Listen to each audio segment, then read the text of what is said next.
everyone. Welcome to Happy to See Me. I'm Erika Casupanan. This week we're talking to Filipino-American psychologist Dr. Kevin Nadal. Now, before we get into it, here's what I was happy to see this week. So I'm also a public speaker and I'm preparing to do some speeches for students who are in high school. And I thought, okay, let me look for some high school photos. And I found some. I didn't find the ones I was looking for, but I found some and I realized I always knew I had terrible hair in high school. I think I had a Kate Gosselin cut. There was a point in time where I was trying to dye my hair red, so it was weird and choppy at the back. It was like an attempt at the emo hair, but I didn't fully get emo hair all the way. But even though it looked even though it looked bad, it was cool to see that in high school I had that attitude of, this is what I want my hair to look like. I want to experiment. I want to try it. And I had years where I had this hair that in hindsight looked kind of funky, but in the moment, it was hair that I enjoyed. And then for years after that, I started having customer service jobs. I started working jobs with clients, and I thought, okay, I need to have long, straight, natural colored hair. Maybe I'll put a wave in it. And then it took years of doing that for me to say, okay, cutting off my hair again, and we're gonna have the purple hair. So it was nice to go back and see that old high school version of myself and to see that I've returned to that high school version that was just happy to be me and to experiment. So here I am with my purple hair and I'm still enjoying it, still loving it, and I feel like I'm reconnected to high school Erika. Now for this week's episode, we're talking to Dr. Kevin Nadal. Dr. Kevin Nadal is a distinguished professor of psychology at both John Jay College of Criminal Justice and Graduate Center at the City University of New York, and he has his doctorate in counseling psychology from Columbia University in New York City. He's one of the leading researchers who looks at the impacts of microaggressions and subtle forms of discrimination and how they impact people of color, the LGBTQ community, and other marginalized groups. We talk about Filipino-American representation in pop culture, and we talk about the people we've seen or didn't see when we were growing up as kids trying to find people who looked like us on TV. We talk about how the Filipino experience is different than other ethnic groups in North America. And of course, I had to ask about Survivor, so I get his psychological perspective on why Asian women are typically targeted early for being quote-unquote sneaky. You will want to stick around and hear his explanation for that. Before we get into it, if you haven't already, please subscribe, rate, and review the podcast wherever you get your podcasts. And if you haven't already, please follow the show on social media. On YouTube, it's at Happy to See Me Pod, so please subscribe. And on Instagram, it's also at Happy to See Me Pod. Now, without further ado, here is Dr. Kevin Nadal. I hope you enjoy it. Dr. Kevin Nadal, welcome to the show. I'm so excited to have you. Thank you so much for having me. I'm so happy to be here. I've had so many guests on this podcast who have either been on reality TV or we've seen them on screen through social media or we've seen them in other ways. And it's a lot of people from underrepresented groups. And we've been able to talk about what it's like seeing themselves on TV and how they haven't seen people like themselves. So it's been nice to have that personal conversation with them, but now I'm excited to have you as the expert who has written books on microaggressions and the impact on different underrepresented groups. So I'm so excited to pick your brain. I've looked at some of your work over the last few years, and something you said about racism really stuck out to me. And I've never seen anyone describe racism like this before. You've said that when you experience racism, you give up a part of yourself. So can you elaborate on that? Sure. I mean, I think one of the things that's, really important to understand is that whenever people encounter racism, especially from those first moments when you're a child, and you experience racism for the first time, which is something that most non-white people of color across various nations and society will experience from a very young age, you lose a part of your innocence, your ability to just be a kid, to just be a human. You now have to learn how to navigate a world that may treat you differently because of what you look like.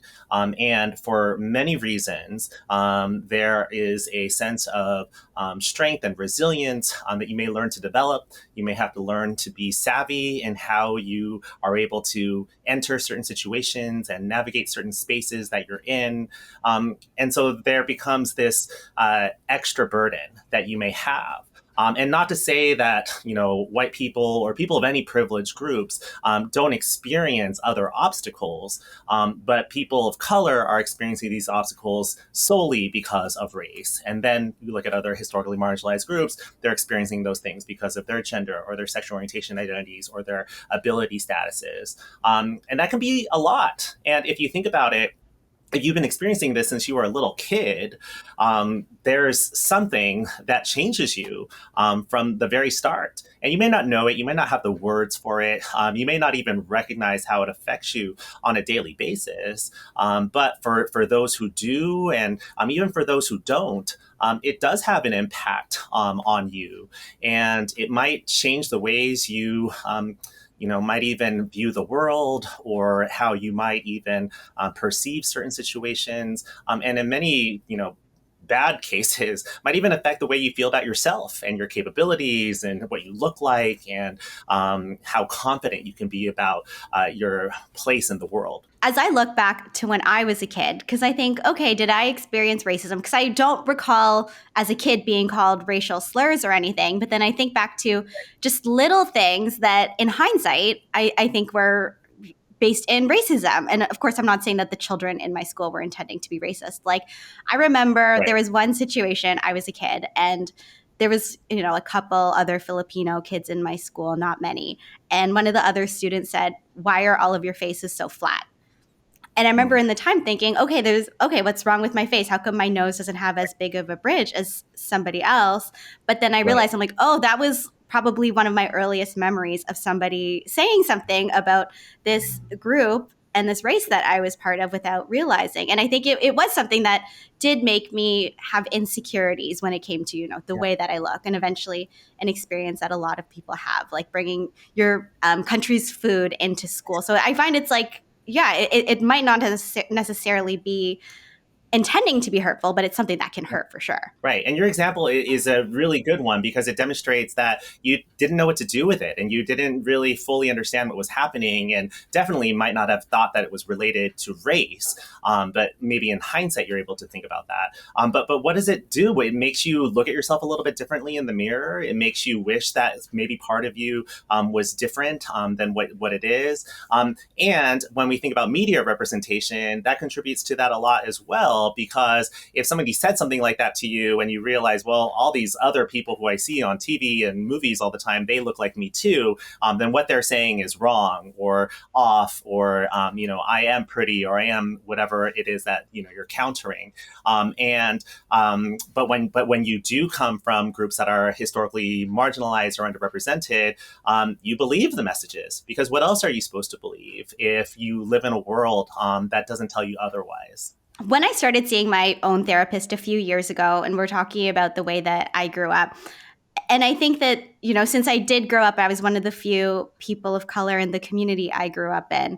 And my family was one of the few immigrant families in that community. I think that it created challenge and dynamic for the parent-child relationship. And as I started to see my therapist, she was saying, okay, it's likely because your parents were experiencing a lot of shame after coming to Canada. And I think as an adult, I'm like, oh, why would they be ashamed? And then I came to understand that it's because, I guess in their case, they couldn't provide as easily for us as they would have liked to. And then that leads to all sorts of feelings of shame. And then I've seen you say that when people experience racism, they can then somehow feel like it's their fault. So how does that play into the whole experience? Yeah. So, when we think about racism, it's also really important to understand that racism takes many forms. What people think of when they think of racism oftentimes is discrimination that's interpersonal. So racism that comes from party A to party B in the form of racial slurs or hate crimes or hate violence or any number of things. And that definitely is one form of racism. But there's also systemic racism, the ways in which racism seeps through various systems and institutions that we're in. There's also microaggressions, some of the more subtle ways that people may perpetuate racism. But let's talk about systems. When we think about systems and the ways in which people of color, in this case, when we're talking about race, people of color are meant to navigate the different worlds that they're in, the society that they're in, the different systems that they have to navigate. There are a lot of laws and policies in most Western countries that weren't meant for people of color.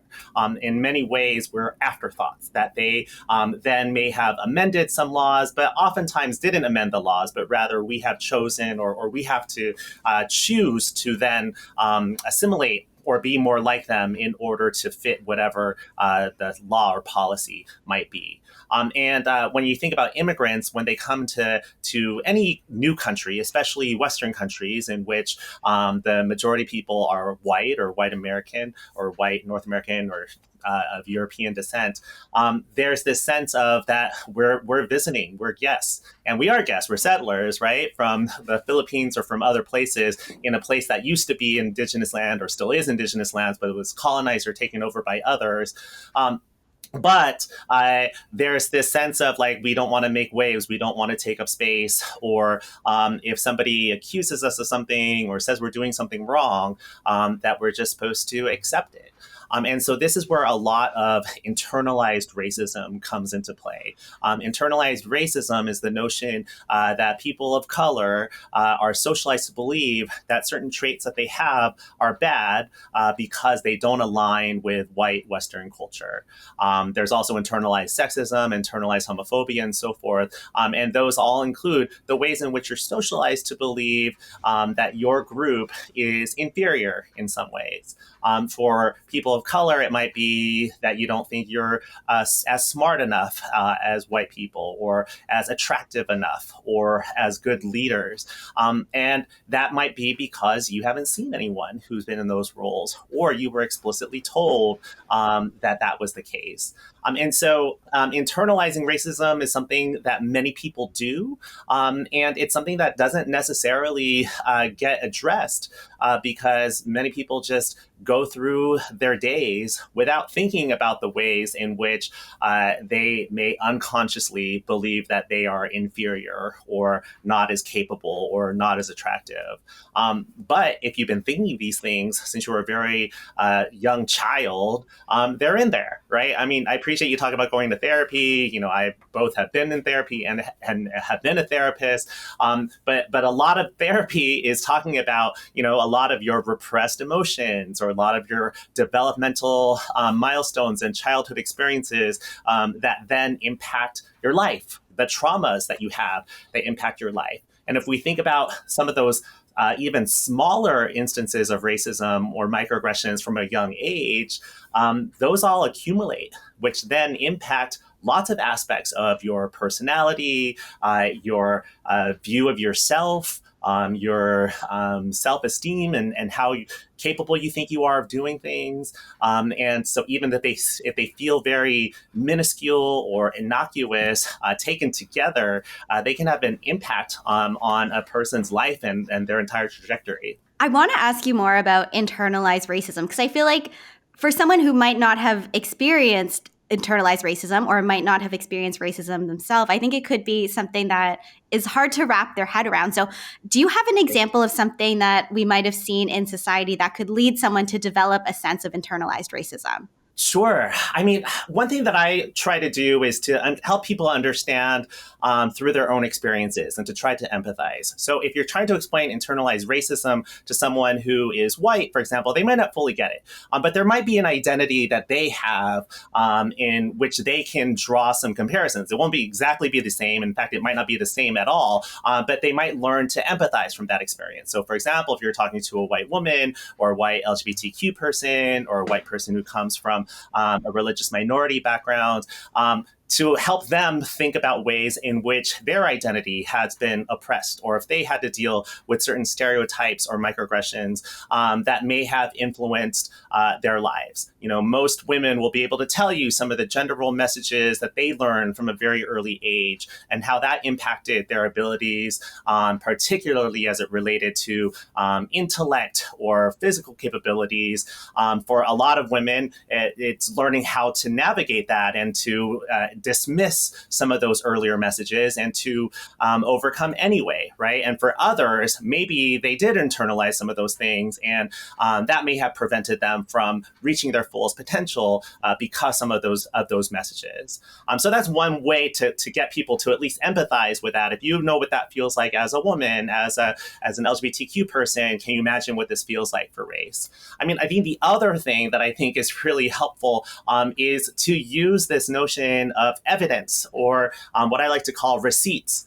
That if you can read hundreds of articles of people of color telling you that this is what their experience was, and this is how it made them feel, and that this is how it affected their life, why would we think that everyone is making this up? Why would we think that this is that this is not a true experience, or that all of these people are, they call them snowflakes sometimes or something like that. But why can't we then just empathize and say, wow, this must be a really hard experience if you're telling me that this is what life was like. And to know that if one person tells you, it might not necessarily be something that you can see as being relevant or salient. But if you can find hundreds of people, and that's what our research is finding, is that hundreds, if not thousands of people across various studies are saying that this is what their everyday lived experience is like. And so just to use that data to help you understand that this is actually what the reality is for folks, even if that might be something that you don't experience yourself. Yeah, it makes total sense to me. It's really all rooted in empathy. Even if you've never had that experience yourself, if you can relate and you can draw back to how you yourself have had a challenging experience, it can make you more open to believing other people, even if you don't see or quite understand what they're going through, to at least recognize that they must be going through something. And I think that what helps to create more empathy is being able to see that representation and to see examples of people like yourself and different people. And I think that the experience of being a Filipino in North America is quite unique. Like, I remember watching TV and I would see very few Asian people on TV or in movies when I was growing up as a kid in the 90s. And I think I could count on one hand the number of Filipino people I remember seeing. I think the biggest example I can think of is the Filipino prince who was in the Whitney Houston adaptation of Cinderella. Otherwise, I cannot think of a single other person. Yeah. So, well, first, personally for you, what were the Filipino representations that you were seeing when you were growing up in pop culture? Yeah, well, first of all, shout out to Paolo Montalban, Prince Charming, who I heard is having a remake with Brandy as their character, which is amazing. And I'm a little older than you are. I'm at least a decade older than you. So so Paolo was around when I was a teen or in my early 20s. But prior to him, even fewer. In the 80s, there was Ernie Reyes Jr., who was a martial arts person.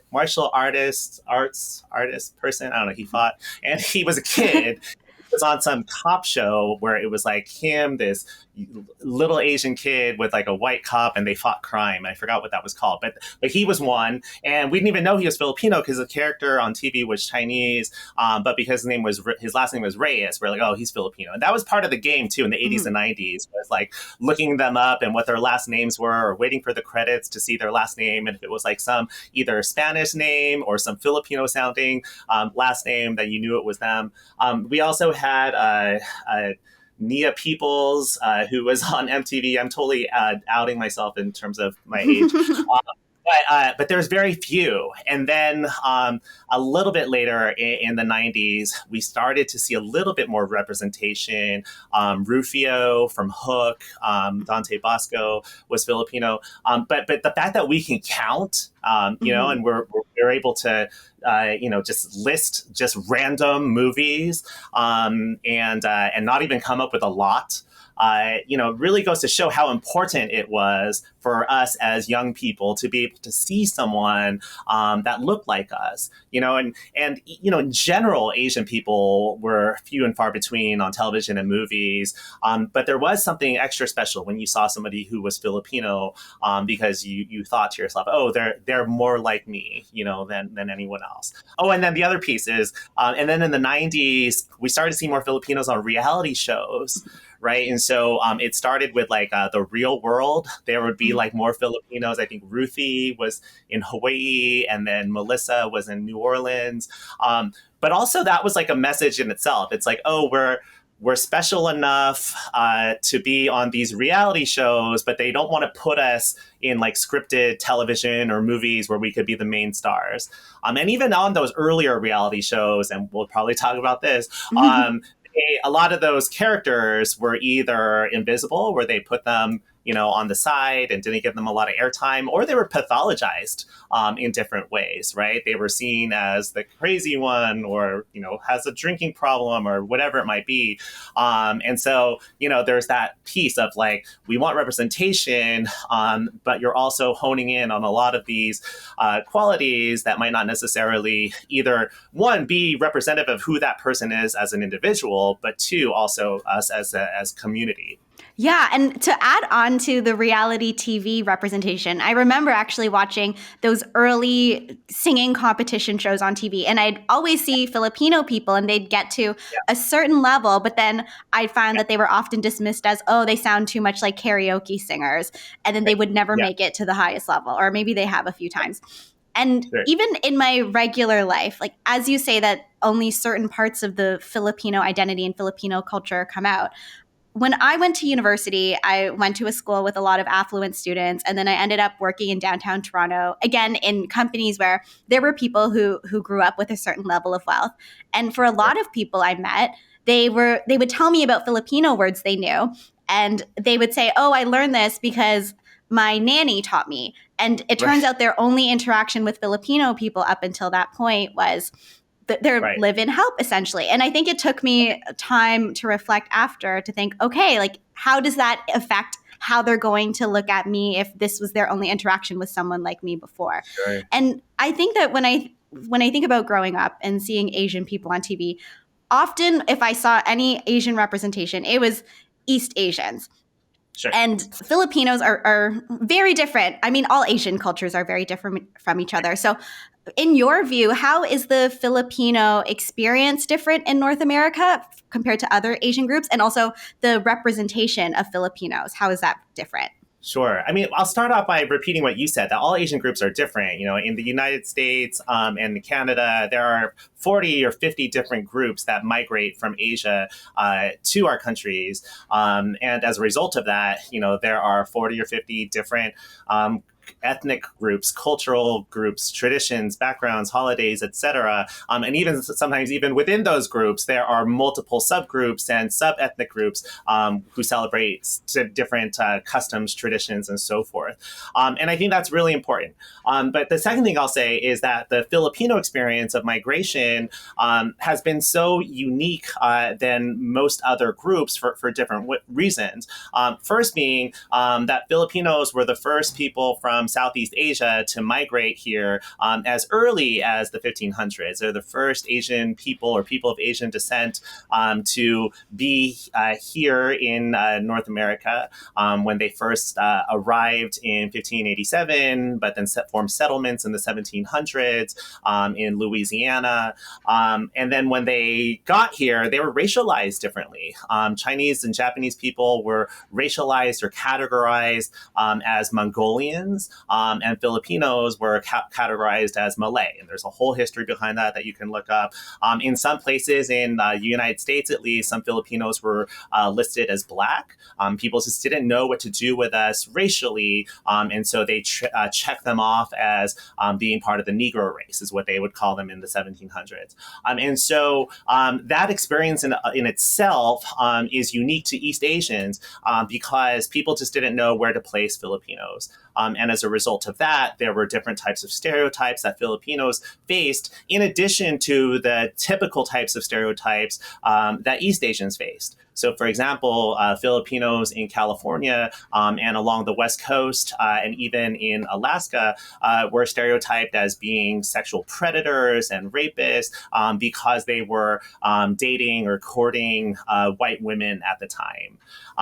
Later in the 90s, we see that Filipinos and now other Southeast Asian groups that have migrated into North America, as well as Pacific Islander groups that have migrated to North America, they're criminalized in ways that East Asians aren't. They have higher proportions of Southeast Asians, Filipinos, and Pacific Islanders in prisons, more interactions with police, and a lot of other disparities as well. And so now their experiences are aligning less with what is viewed as the model minority and aligning more with what is traditionally viewed as Black and Latino and even Indigenous Native American experiences, where they have issues with the law, they have issues with health, issues with educational systems. And so that becomes a real problem when people are stereotyping Asians as all doing well or as all being the model minority. And so, one of the challenges also of being Filipino is that we want to be represented, but if you're within this group, this community that either intentionally or unintentionally doesn't pay attention to you, right? So within the Asian group, a lot of time Filipinos are like, look at us, we need some love or we need some support as well. We're fighting two battles. We're fighting the battle of representation and equity in general society, and then we're fighting the battle of representation and equity within our Asian umbrella group or Asian Pacific Islander umbrella group. And so that becomes an identity in itself, is how to navigate all these different spaces. You enter your Filipino families who often tell you you're not Filipino enough. You go to your Asian American communities who tell you, or Asian North American communities who tell you you're not Asian enough or you're not a real Asian. You go to communities of color in general and they say you're not a minority enough. And so this leads to a lot of stress and grief and trauma and all sorts of things.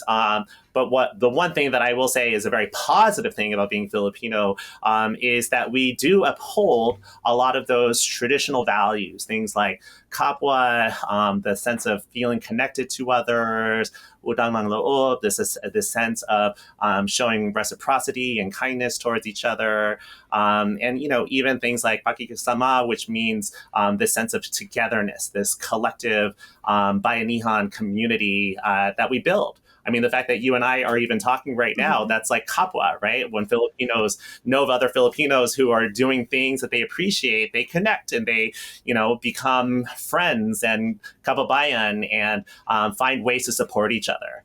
So I don't want to only focus on the negative, but also the very positive things about being Filipino. I completely relate to that. And even when you were saying people didn't know where to put Filipinos or where to categorize them, I remember being a kid and seeing East Asians on TV and thinking, okay, I don't think I'm like them. And then I would think, okay, I remember I as a kid watched so much BET and 106 in Park. And I'm like, I don't think I'm like them either, but I'll watch this. And I remember just always being on the search, and I didn't realize it at the time, but always being on the search to find somebody who was like me. But then again, as you said, I think that after I went on reality TV, I've had this fortunate experience where it's so normal for me to get a DM from somebody who says, okay, I was also on a show, or I do this and I'm Filipino. Let me know if you need anything. I find that I've done that too. And it seems like we have this community where we want to support each other because we had this shared experience growing up, no matter what decade we grew up in. And we want to see representation and we want to help people.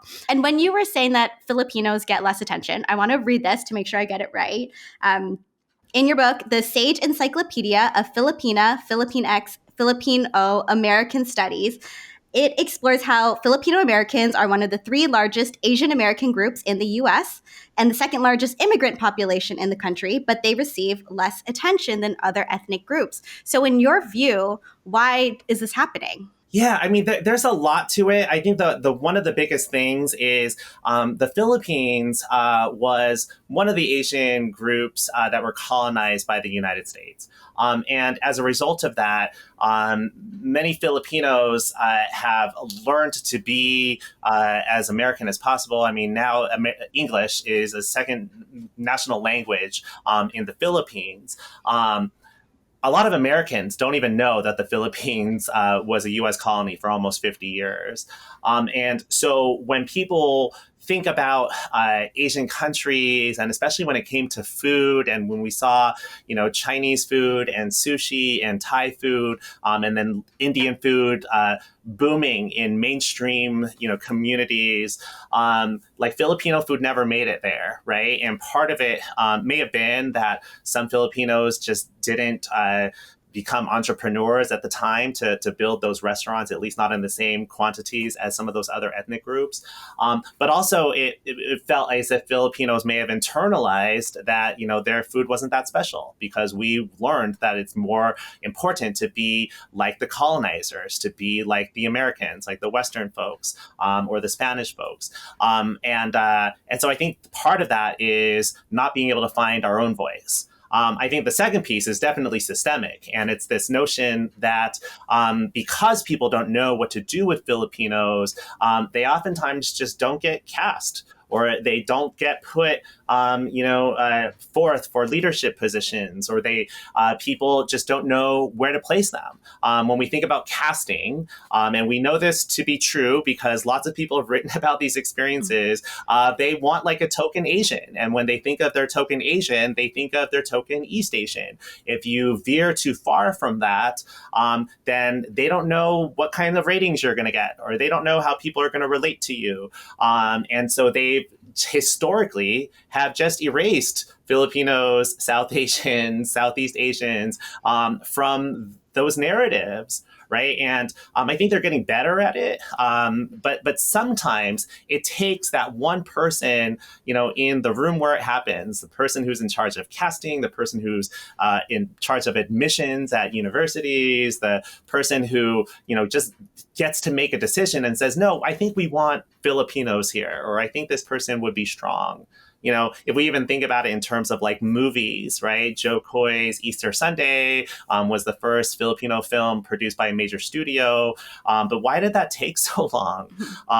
And then we think of even TV shows. We still haven't had, a full TV show that focuses on Filipino-American characters. But we have seen a boom in East Asians and South Asians.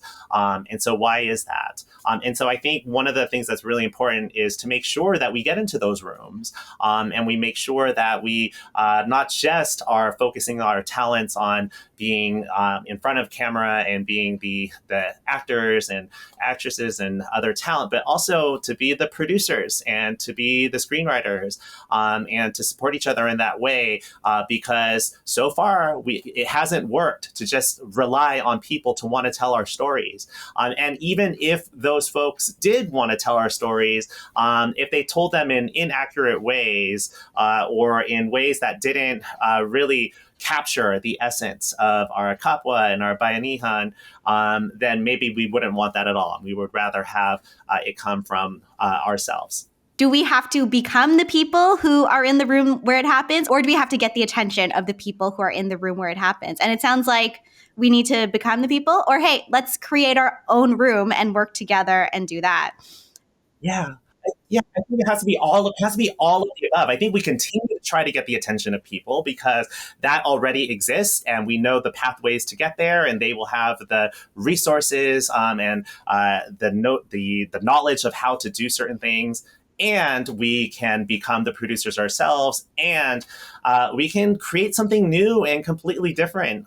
We can find different ways to show our talent that might not be traditional in terms of what's been done in the past, but maybe there are other platforms where we can make sure that we're represented, and tell our stories in authentic ways. I feel like I had the unique experience of being one of those people who was cast, and I was on a show and I found success. At the same time, so much of the conversation about me on the show was about how I wasn't really shown. And I feel like so much of what you've said in your studies about how Filipinos are just not given as much attention, I think it really hit home with me. And I think perhaps I've talked about it a lot, but I think perhaps maybe they just didn't understand how to properly tell my story.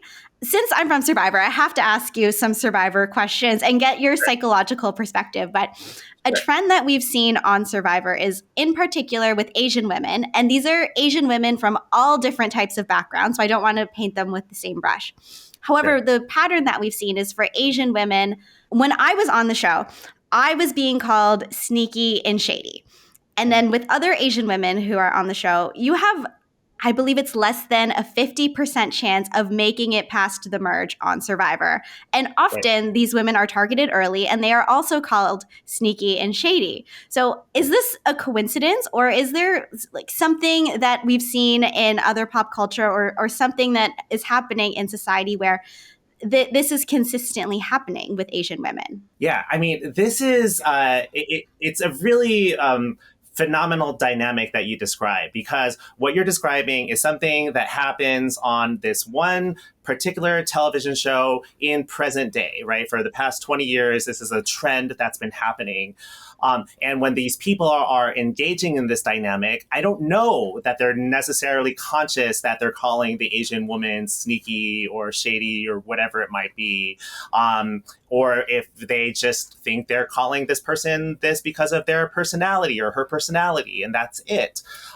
But what's really interesting is that 200 years prior to that, Asian people in general, and especially Asian women, were called sneaky and shady and were threats to American society.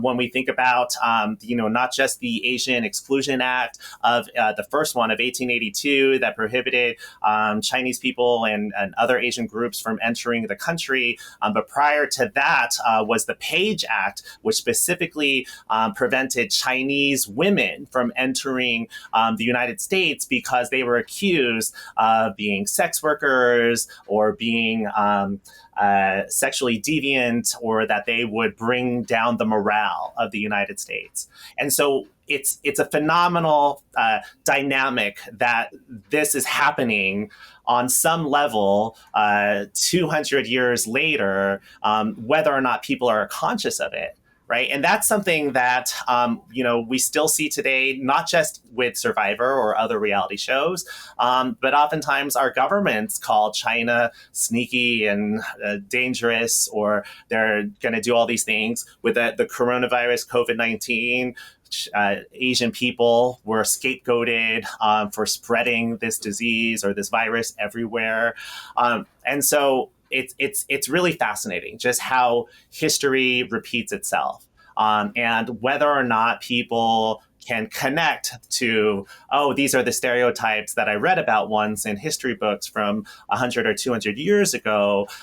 It goes to show that it still has a lasting impact on people, whether they are conscious of it or not. I don't believe that there's anybody who is a contestant on the show who is actively targeting people or actively describing people in a certain way with ill intent or anything. But I think it's interesting. I think that, potentially all of these things are connected together, and people might not realize that that's where these thoughts might be influenced.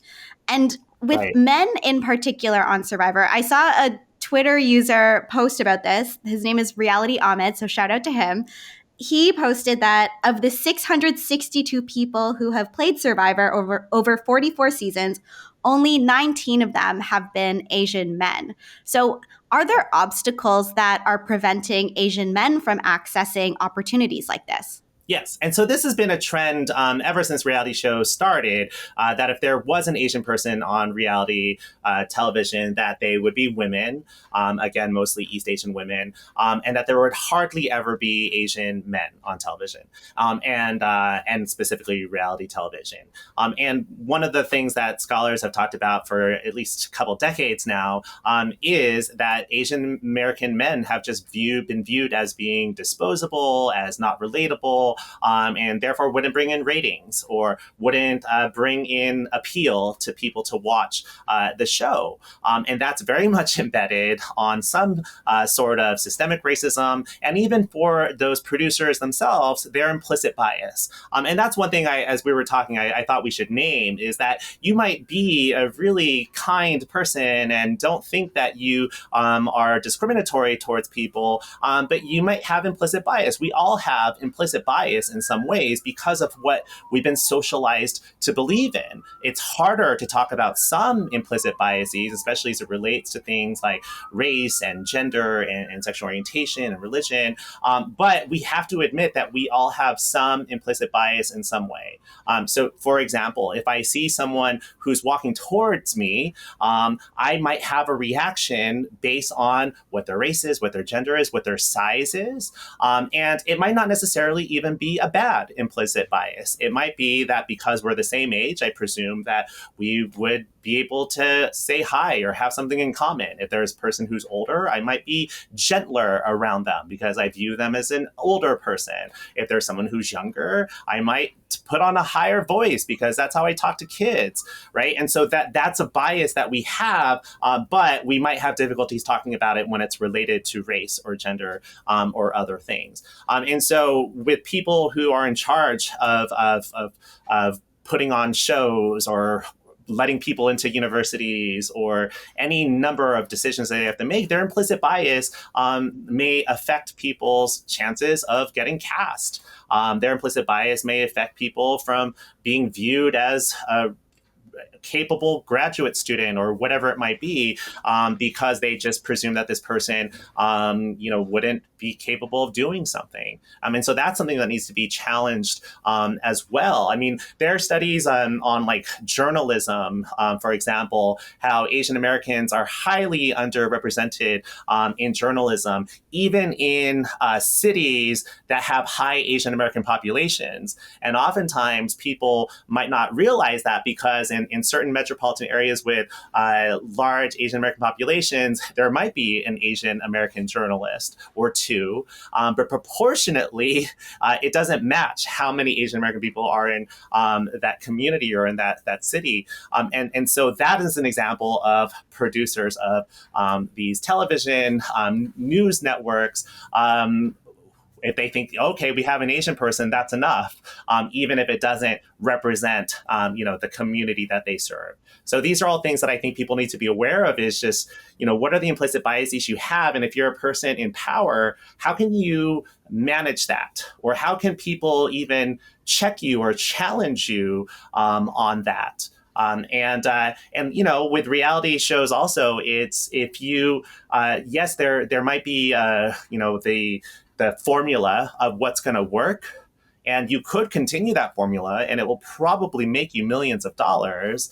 But if you recognize that formula isn't inclusive, why would we continue to do that? And I do feel like over the last few years, there has been a lot of conversation about promoting more diversity. And in the Asian community in particular, there was the Stop Asian Hate movement.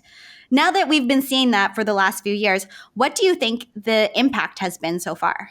Sure. I mean, I think there has been generally a greater awareness of anti-Asian hate crimes in our community. And I think, people in general outside of our communities might recognize that there's this violence that's happening. But sometimes awareness isn't enough. Like, are there certain policies that are in place to ensure that Asian Americans are being taught about, or Asian people are being taught about in our school systems? I know that in a lot of metropolitan cities here in the U.S., that there are pushes for Asian American studies, because if people learn about Asian American people, then they'll be more exposed to those cultures, those histories, which then might help to build that empathy that we talked about before.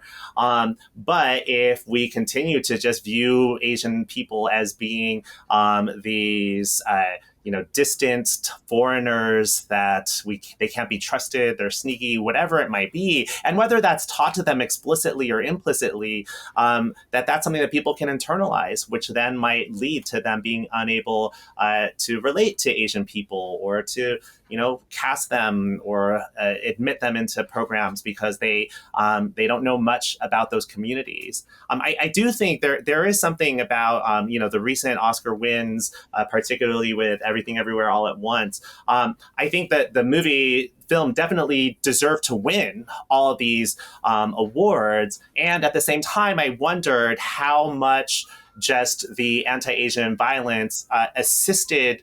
Not the violence itself, but the awareness may have assisted some of those wins. Like, I think there may have been people who have recognized that, Asian people have talent and that this movie is phenomenal, as opposed to if it went up, 5 years ago, whether it might have just been overlooked because people weren't intentionally, thinking about the importance of representation or seeing the talent in Asian communities that maybe some of them might be more aware of now. And I do want to wrap things up with a positive note, because you've shared so many great examples of Asian American works that are getting attention and getting rewarded. If there's one thing that we should check out that is by a Filipino-American or a Filipino and North American in the arts, is there a piece of media that we should be watching? Well, I happen to be producing a musical called Larry the Musical. We are having our world premiere in October at the Brava Theater in San Francisco. Hopefully we'll be New York bound for off-Broadway or Broadway in the coming years. But our workshops are available online. We'll announce the next dates of when we're showing our next workshop. But one of the reasons why I am so proud of this production is that it is run by all Filipinos. The entire cast is Filipino. The creative team, writers, producers, composers are all Filipino. So we're finally able to tell our own stories and telling the story of an important part of history that has been forgotten. The United Farm Workers movement in the 1960s, led by Larry Itliong. And for Filipinos to be able to learn about that history, and especially through a musical, especially because so many Filipinos love musicals, I can't think of a better way for our talents to come together. So be on the lookout for Larry the Musical. You can check us out on all the socials at Larry the Musical, or go to the website, larrythemusical.com, and look for what's coming up next with our musical. I can't wait to see it. I definitely want to come see it once it's live. Dr. Kevin, thank you for chatting today. If people want to find you, where can they find you? Yes, just find me on all the socials and Instagrams and Twitters at Kevin Nadal, or my website is kevinnadal.com. I will be checking that out as well. Thank you so much for chatting today. Maraming salamat. Maraming salamat. Thank you.